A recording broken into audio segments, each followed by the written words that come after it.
Hello दोस्तों, एक बार फिर से आप सभी का स्वागत है एजुकेशन बाइट पर। मैं डीएलएड थर्ड सेमेस्टर की संस्कृत की क्लास लेकर के आई हूँ, जिसमें मैं आज आपका जो चैप्टर शुरू करने जा रही हूँ वो है आपका संभाव्य शिक्षण विधाएं। इसके अंतर्गत हम लोग शिक्षण अधिगम सामग्रियाँ पढ़ेंगे, जिनका उपयोग हम करते हैं जब हम शिक्षण कर रहे होते तो वहाँ पर शिक्षण की प्रक्रिया को आसान बनाने के लिए। ठीक है, यह आपका संस्कृत का लास्ट चैप्टर है। इसके बाद आपकी संस्कृत कंप्लीट हो जाएगी। और जो आपका एक टॉपिक बचा हुआ है संस्कृत का वो रहेगा आपका कौन सा वाला, नीति परक और श्लोकों का अनुवाद। तो वो मैं आपको जैसे ही आपकी डेट शीट आएगी वैसे ही मैं आपको करा दूंगी, लास्ट टाइम पे कराऊंगी, जिससे क्या है आप उसका भावार्थ अच्छे से अपने माइंड में रख पाएँ और एग्ज़ाम टाइम पे जब आए तो आप आराम से उसको कर पाएंगे। ठीक है, चलो स्टार्ट करते हैं आपका शिक्षण विधाएं। तो सबसे पहले ये आपकी दृश्य सामग्री। दृश्य सामग्री के अंतर्गत कौन कौन सी सामग्रियाँ आती हैं जिनको हम देखते हैं, यानी कि जिनसे हम देख के सीखेंगे। जैसे आपका क्या हो गया, चार्ट हो गया, चित्र हो गया, मानचित्र, फ्लैश कार्ड, शब्द कार्ड, श्यामपट, ये सभी आपकी दृश्य सामग्री में आते हैं। अगर हम श्रव्य सामग्री की बात करें तो जिनसे हमें सुनाई देता है, ये आपकी क्या है, जो उच्चारण संबंधी अशुद्धियाँ होती हैं उनको दूर करने में इनका प्रयोग करते हैं। कौन कौन सा, टेप रिकॉर्डर हो गया, ग्रामोफोन, रेडियो, ऑडियो क्लिप इत्यादि। ठीक है, बात कर लेते हैं आपकी दृश्य श्रव्य सामग्री, यानी कि जो सामग्रियाँ क्या होती है देखने में भी आती हैं और जिनसे सुनाई भी देता है। जैसे आपकी कोई वीडियो रिकॉर्डिंग हो गई, इस टाइप से टेलीविज़न हो गया, कंप्यूटर, वीडियो क्लिप, जैसे अभी आप क्या देख रहे हैं, दृश्य सामग्री आपके पास, यानी कि जो भी आप स्क्रीन पे चल रहा है दिखाई दे रहा है और कानों से सुनाई भी दे रहा है। तो ये सामग्री कैसी है, जो फ़ोन है, मोबाइल फ़ोन, क्या किस में आ जाएगा, दृश्य श्रव्य सामग्री में। ठीक है, आगे बढ़ते हैं। आपका श्रव्य दृश्य सामग्री का उद्देश्य और इनकी उपयोगिता क्या है। तो जो आपकी दृश्य श्रव्य सामग्री है तो ये क्या करती हैं, बच्चों में पाठ के प्रति रुचि उत्पन्न करने में इनका प्रयोग किया जाता है। छात्रों को क्रियाशील बनाना भी इनका उद्देश्य है।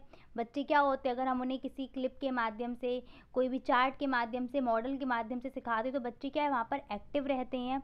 नेक्स्ट है आपका छात्रों को पाठ में ध्यान केंद्रित करना। छात्र जब चीज़ों को, जैसे हमने ए से एप्पल बता रहे हैं बच्चों को, अगर एप्पल का चित्र नहीं दिखाएंगे तो क्या बच्चे वहाँ पर उस चीज़ को अच्छे से ध्यान नहीं उस पर लगा पाएंगे। ठीक है, ऐसे अगर आप संस्कृत में कुछ भी बच्चों को संस्कृत में नाम याद करा रहे हैं, बॉडी पार्ट्स के हो गए या फिर फ्रूट्स नेम हो गए, तो वहाँ पर क्या है, बच्चों को चित्र के माध्यम से तैयार कराओगे तो बच्चे आराम से उनको सीख जाएंगे। नेक्स्ट है कल्पना शक्ति का विकास करने में भी उपयोगी हैं ये। और फिफ्थ पॉइंट है आपका पाठ्य सामग्री को सरल, रोचक और बोधगम्य बनाने में भी आपका श्रव्य दृश्य सामग्री का उपयोग किया जाता है। सिक्स पॉइंट है आपका कि छात्रों के सीखने की गति को वृद्धि करने के लिए। ठीक है, बच्चे क्या है, जब उन्हें हम चार्ट या इन सब के माध्यम से सिखाते तो बच्चा जल्दी सीख जाता है। बजाय अगर जैसे मान लो हमें कुछ बताना है कि शब्द के इतने भेद होते हैं, ये भेद अगर हम बोल बोल के बताने बच्चा नहीं समझेगा, हमने वहीं पर एक फ्लोर चार्ट बना दिया कि शब्द के बेटा दो भेद होते हैं या शब्द को अर्थ के आधार पर इतने भागों में बांटा है, उत्पत्ति के आधार पर इतने भागों में, तो बच्चा आराम से उस चीज़ को सीख लेगा और जल्दी सीख लेगा और जल्दी याद हो जाएगा उसे, और काफ़ी समय तक याद रहेगा जब हम इन सभी चीज़ों का उपयोग करते हुए बच्चे को पढ़ाते हैं। नेक्स्ट है आपका कुछ क्वेश्चन ये आया हुआ है, 2-3 बार क्वेश्चन आ चुका है आपका ये, संस्कृत शिक्षण को प्रभावी बनाने के लिए किन किन श्रव्य दृश्य साधनों का प्रयोग किया जाता है। तो ऊपर मैंने आपको जितने साधन बताए थे वो सारे साधन आप इनमें लिख देंगे, आराम से आपका क्वेश्चन कंप्लीट हो जाएगा। 2 नंबर में क्वेश्चन आपका आया हुआ था। अब है आपका संस्कृत शिक्षण में प्रयुक्त उपकरण। तो जो उपकरण मैंने भी पढ़ाए हैं, अगर इन एक एक उपकरण के बारे में लिखने को आ जाए तो कैसे लिखेंगे। पहला है आपका श्यामपट। तो श्यामपट क्या होता है, किसी भी कार्य में श्यामपट अध्यापक का सच्चा सहयोगी होता है। प्राथमिक स्तर पर अक्षर ज्ञान से लेकर उच्च स्तर पर लेखन कार्य में श्यामपट का प्रयोग सबसे अधिक किया जाता है। टीचर क्या करता है, कठिन शब्द हो गए या कुछ ऐसे शब्द हैं जिनकी वर्तनी में बच्चा अटक सकता है, गलत कर सकता है, तो उनको टीचर श्यामपट पर लिखता है। बहुत सी चीज़ें टीचर क्या है श्यामपट पर लिख के समझाता है। ठीक, तो कठिन शब्दों की व्याख्या, शुद्ध वर्तनी, संधि विच्छेद इत्यादि को श्यामपट पर लिख के समझाया जा सकता है। और भी चीज़ें हैं। और प्राथमिक स्तर से क्या है, उच्च स्तर पर भी क्या आपका श्यामपट का यूज़ किया जाता है। इसको बोलते हैं क्या, ब्लैक बोर्ड। आगे बढ़ते हैं आपका चार्ट वगैरह। तो चार्ट से क्या होता है, चार्ट दिखाकर, चार्ट के द्वारा चीज़ों को अच्छे से समझाया जाता है। फलों के नाम, सब्जियों के नाम इत्यादि नाम जो है आपके चार्ट के माध्यम से बच्चों को बताए जाते हैं। आप लोग टीचिंग करने गए थे ना, तो वहाँ पर आपने देखे भी होंगे स्कूल में क्या होते हैं, बहुत सारे चार्ट लगे होते हैं। और आजकल तो प्राइमरी स्कूल में क्या है कि एक वॉल पे ही अच्छे से उन्होंने पेंट करवा के वर्णमाला लिखवा दी है, या फिर एक वॉल पे ही क्या उन्होंने किया है कि बॉडी पार्ट्स बनवा के उनके नेम सारे लिखे हुए हैं, संडे मंडे लिखा हुआ है। तो इससे क्या है, बच्चे उनके माध्यम से जल्दी सीखते हैं और उनको याद भी बना रहेगा। अगला है मानचित्र वगैरह। तो मानचित्र क्या है, ये ऐतिहासिक स्थलों के बारे में जानकारी देते हैं। जब हम एसएसटी या फिर आपका ज्योग्राफी पढ़ाते हैं तो वहाँ पर किसका यूज़ करना चाहिए, हमें मैप का यूज़ करना चाहिए। आगे बढ़ते हैं, आपका मॉडल और प्रतिरूप। तो मॉडल और प्रतिरूप क्या होता है, तो मॉडल से तात्पर्य है कि वस्तु की नकल या बनावट। मॉडल जैसे पृथ्वी का है, पृथ्वी का मॉडल क्या हो गया, छोटा सा ग्लोब जिसको बोलते हैं। हूबहू वैसा होगा पर क्या होगा, आकार या साइज में छोटा होगा वो। इसके द्वारा छात्र की सृजनात्मक शक्ति विकसित की जाती है। बड़ी बड़ी इमारतों, उद्योग धंधों के मॉडल दिखाकर उनकी जानकारी दी जाती है। बच्चों से भी मॉडल बनवाए जाते हैं साइंस वगैरह में, तो बच्चे भी मॉडल बनाते हैं। बच्चे क्या है फिर वहाँ पर कैसे रहेंगे, क्रिएटिव रहेंगे, क्रिएटिविटी करके दिखाएंगे आपको मॉडल वगैरह के माध्यम से। और आप भी बहुत सी जानकारियाँ चीज़ों की क्या है उनको मॉडल के थ्रू दे सकते हैं। नेक्स्ट है आपका चित्र। तो संस्कृत भाषा में शिक्षण को सरल व रोचक बनाने के लिए शिक्षक रंगीन व आकर्षक चित्रों का प्रयोग कर सकते हैं। जैसे मान लीजिए हमें बताना है कुत्ते के बारे में, ये कुत्ते को संस्कृत में हम क्या बोलते हैं, कुक्कुरहा। तो हम क्या करें, एक ऐसा चार्ट पेपर ले आए जिसपे संस्कृत में जो भी जानवर हैं उनके नाम लिखे हों। जैसे कपोता कबूतर हो गया आपका, ऐसे ही अगर हम बोले मयूरहा मोर बना होगा, गजहा घोड़ा बना होगा, कुक्कुरहा कुत्ता। तो इस तरीके से चित्र के माध्यम से पढ़ाएंगे तो बच्चा उसको याद रखेगा। आपने देखा भी होगा जो छोटे बच्चे होते हैं, बहुत छोटे, जो जिनको सिखाया जाता है ना पढ़ना लिखना, मतलब जिनकी स्टार्टिंग होती है, वहाँ पर उनके लिए एक बुक आती है, उसका नाम मुझे याद नहीं है। उसमें क्या होता है, हर एक चित्र बना होता है। जैसे आ से अनार, तो वहाँ पर अनार बना होगा। ऐसे आपका बड़े आ से आम, तो वहाँ पर आम बना होगा। तो बच्चा आम नहीं पढ़ पाता है, बच्चा क्या है, वो आम का चित्र देख के बोलना उसको आ जाता है कि ये चीज़ आम है ना। तो क्या है, बच्चा चित्र के माध्यम से वहाँ पर सीख रहा है। प्राथमिक लेवल पर जो चार्ट वगैरह हो गए, इनका बहुत ज़्यादा उपयोग किया जाता है बच्चों को समझाने के लिए। नेक्स्ट है आपका टेप रिकॉर्डर। तो टेप रिकॉर्डर के माध्यम से देश विदेश की जानकारी इत्यादि दी जाती है। बच्चों को उच्चारण अभ्यास भी अगर हमें कराना है तो टेप रिकॉर्डर का वहाँ पर यूज़ कर सकते हैं। ऑडियो क्लिप का भी यूज़ कर सकते हैं। क्या, क्योंकि बच्चा क्या है, शुद्ध अगर नहीं बोल पा रहा है, शाह और सा में फ़र्क नहीं कर पा रहा है आपका, ठीक है।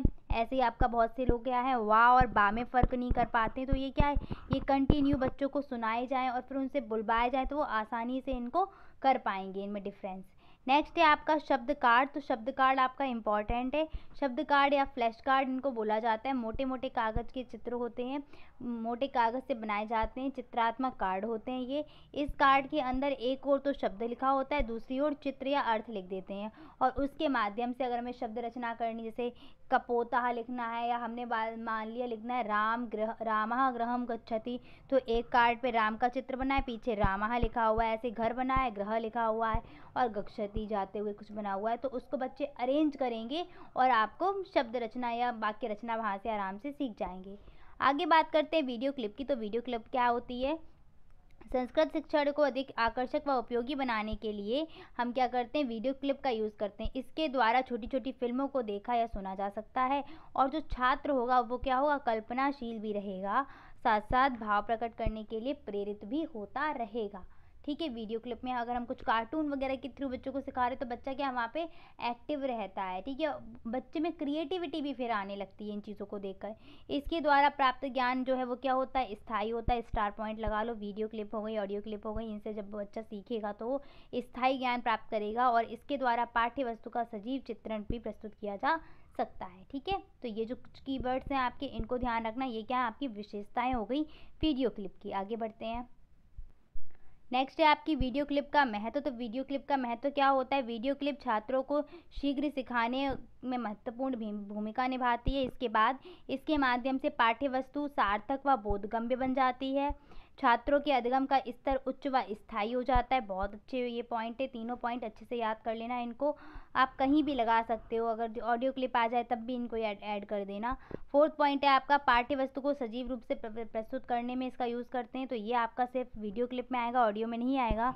नेक्स्ट है आपका पढ़ने में आनंद का अनुभव कराने में, जिससे थकावट का अनुभव नहीं होगा। ठीक है, बच्चे जब देख देख के वीडियो के माध्यम से सीखेंगे ना तो बच्चे थकते भी नहीं। और हम लिखाते रहें बच्चे को, बोलते रहें उनके सामने, तो बहुत जल्दी बोर हो जाते हैं वो।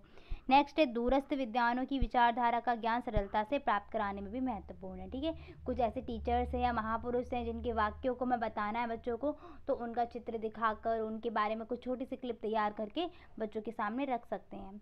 अगला है आपका ऑडियो क्लिप का महत्व क्या है। तो इसके माध्यम से क्या होगा, उच्चारण की प्रक्रिया को शुद्ध किया जा सकता है। बहुत इंपॉर्टेंट पॉइंट है, इस पर स्टार लगाइएगा।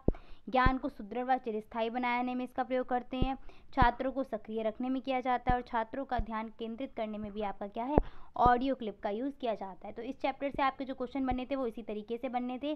तो ये जो आपका संस्कृत का सिलेबस है वो आज आपका मैंने कंप्लीट करा दिया है। इसके बाद आपका जो अभी दो सब्जेक्ट बचे हुए हैं, कौन कौन से, गणित और विज्ञान, ये भी आपके 1 से 2 दिन लगने वाला है। इसमें भी थोड़ा सा आप लोग भी बहुत अच्छे से कुछ तैयारी तो कर नहीं रहे, सिलेबस कंप्लीट ही हो गया तो आराम से घूमो फिरो, ना लाइक करना है ना शेयर करना है, कोई मतलब ही नहीं है पढ़ाई से। इसके बाद जैसे ही आपके टेस्ट या फिर प्रीवियस ईयर होंगे फिर वहाँ पर आप कहेंगे अब मुझे तो कुछ नहीं आ रहा। पेपर आपके मान लीजिए अभी मई में नहीं होंगे तो जून में तो होंगे ना।